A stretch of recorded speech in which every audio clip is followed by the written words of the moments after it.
point. But with go ahead. What do we got? We got some breaking news. Hit it. 95.7 The Game. Breaking news.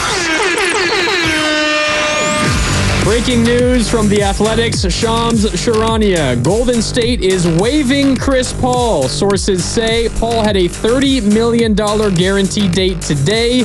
He now becomes a free agent. The Golden State Warriors are waiving Chris Paul. That means he's a free agent. They lose that $30 million contract slot, and they cannot use him to trade away and get equal money in return.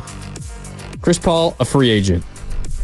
Wow. Well, they saved a lot of money. Wow. Well, I think that I mentioned this off the top, that the closer that we got with this Chris Paul decision, that I just felt they were leaning that way, that they were going to waive him. And I think it was the first words out of my mouth because, like, I don't know, Ev, we talked about this yesterday, and nobody wants to talk about reset and cutting salaries. And if you couldn't get Paul George, maybe it's time. Maybe this is the first indicator that, it's time for Klay Thompson to go away because we're not going to pay that for a guy at age 34, soon to be 35. The Chris Paul scenario didn't present itself, so let's stop trying to make something that isn't there, and let's save money, let's go young, and then let's essentially reset this thing instead of getting into the clouds by going the route of a Paul George or even trying to hang on to a Chris Paul and a $30 million contract and trying to get equal value in return. To me, this might be a clear shot across the bow that this is now becoming a cost-effective franchise that might be headed in a completely other direction than where we've been at for the last couple of weeks, months, about who is it going to be via free agency, who is going to be that next superstar to play alongside that of Steph Curry in the final 2 years, which obviously was going to cost money. And maybe this is an indicator that, this is a team that's ready to go down a different path. Well, I think it's pretty simple. It means they're not going big fish hunting. I mean, I think that's the takeaway.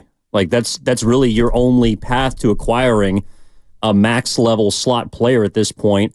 Because even though you waive Chris Paul, you save $30 million, you're still $6.7 million over the cap. Like, you can't go sign a free agent. You can't just replace that money. I mean, I think there's still avenues to improve. They can still, and I think this also says to me that they are going to move Klay in a sign and trade, because I think that that's the easiest path to improvement now. But if you're not going to have Chris Paul, then to me, you don't really have a player out there that you like enough to use his contract for. I don't think they, in this case, were then in on Brandon Ingram or could swing a deal for Brandon Ingram. I don't think that someone like Zach LaVine was a player that they wanted because they would have needed Chris Paul's salary to match that. Lauri Markkanen was probably too expensive for them, and they would have had to use part of Chris Paul's contract in order to make that work. I just don't think that there was a big superstar or star caliber player out there that they deemed worthy of trying to go out and aside from play Paul big George. for. Outside of Paul George, I think this to me says that it was Paul George or bust this offseason. Well, they also just freed up $73 million. Not that they can go out and spend that on someone else, but they're saving a ton of money on the salary, on the tax. Yes, they're saving a ton of money. They are officially out of the luxury tax. They have about $23 million. And if you were to believe Lacob, it's been a sticking point for a while now. So I think it's significant now that the $73 million coming off the books puts them in that situation. I still will say it is possible for them to go out and trade for other players, such as Brandon Ingram, who's making 36. It's just it's going to take maybe players that you had a little bit more value in to get it done. Andrew Wiggins making $26 million this coming year. You could attach him and Gary Payton. Now, do the Pelicans do that? Probably not. I don't know why they would. But there are ways to get up to Brandon Ingram's $36 million. Lauri Markkanen's only making $18 million, but he only has 1 year left on his deal. He's going to want a max extension. Do the Warriors want to jump right back into luxury tax mode by doing that? I don't know. But they can make the money work for Lauri Markkanen. The sticking point there is it's probably going to take maybe Moody and Kuminga plus like 3 first-round picks. And do you want to do that? Who knows? Getting up to Zach LaVine's $43 million will be a lot more difficult. It would have to be Wiggins, and it would have to be like 4 other players to make that work. And you can forget about Kevin Durant. That's no longer a possibility for $51 million now for the Golden State Warriors. So you're right, Evan. I think this basically wraps up the biggest of the big fish in terms of contract. And if there is anyone of any kind of value, anyone decent out there in a Brandon Ingram tier, it's going to cost you a lot more valuable pieces than you were thinking it was going to cost, because Chris Paul was going to be a large part of that, and his expiring slot is very valuable. Teams can use that to save a ton of money, and now the Warriors don't have that option. So it just makes everything that much more difficult. Let me just ask you guys, when you think about all of the options for the Golden State Warriors that were on the table over the last couple of weeks, do you think hitting reset was one of them? Yes. And if you do, then this is what we're experiencing. Essentially, what it is one of the options. Again, it's not the sexy one. It's not the one that fans are clamoring for. But if you're looking to go in another direction, save money, and get younger, well, then we may have just taken a big, significant step in that direction. So they might just be exhausting one of the many options that was available to them when they sat in a room much like this and decided what it is that they want to do as a franchise going forward.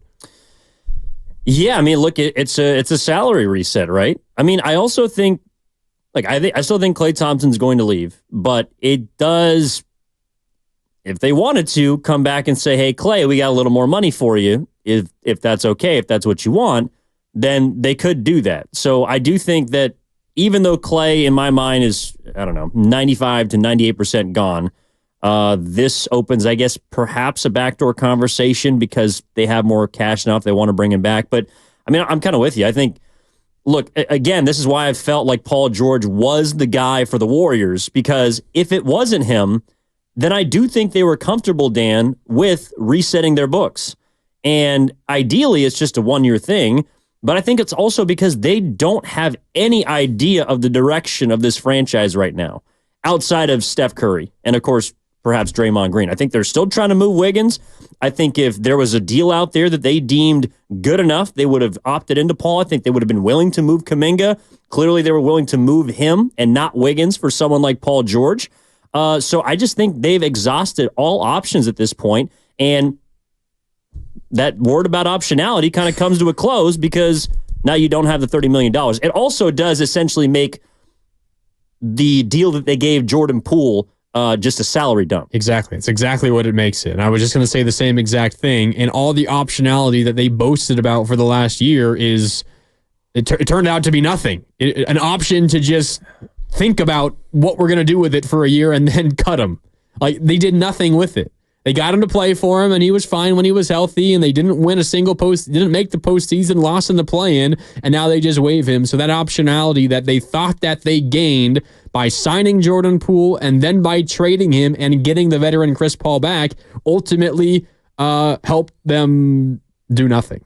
We also do have a small piece of news. James Harden is planning to sign a 2-year, $70 million contract to return to the LA Clippers. Okay. That's according to Shams Charania of The Athletic. Yeah, which makes sense because his name was being bandied about when LeBron James opted out of his deal, thinking that, okay, well, I'll leave some money on the table, so maybe you can go get James Harden at the mid-level exception, which was ludicrous because of the money that he could get going back to the Clippers. And I think the same holds true for Klay. Paul George might be on his way to Philadelphia because I'm not sure you make that kind of, I mean, he was making $35 million last year anyways, but going on to age 34, 35, I think that's also a move you make to brace yourself if Paul George indeed says, I'm out. But guys, let me ask you this. Think about when we talk about the changing of the guard, that is the Western Conference, where now OKC was the number 1 seed. Just let that settle in. OKC,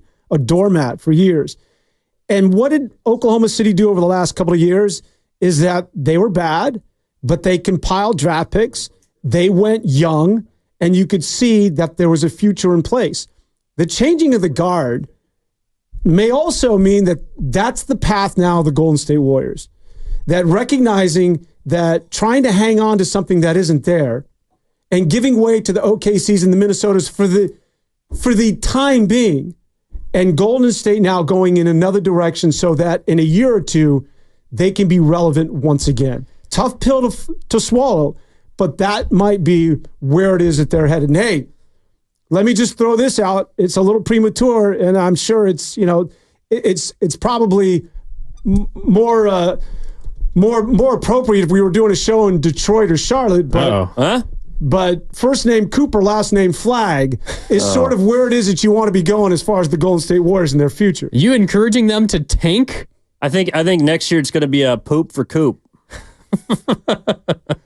Oh God, not bad. Huh? Oh God. So if you're just joining Wave us, the flag.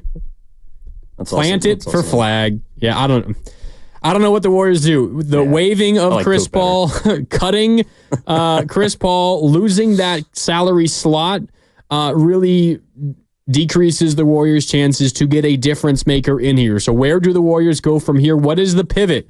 What is the pivot? You can gain something not terribly meaningful, I would imagine, in a Clay sign-and trade. You have a mid-level exception because you are a fully mid-level team now without Clay under contract, without Chris Paul under contract. You can get a decent player back for that, but how do the Warriors change their fortunes moving forward? We've got a little more than 6 minutes until free agency officially opens. We're going to take a break here so we can be back when free agency does open. It's Mark Randy, Evan Giddings, Dan Devone with you. The first domino has fallen for the Warriors. Chris Paul waived. It means they can't include him in any trades, and that was a big part of potential trades because he was making $30 million.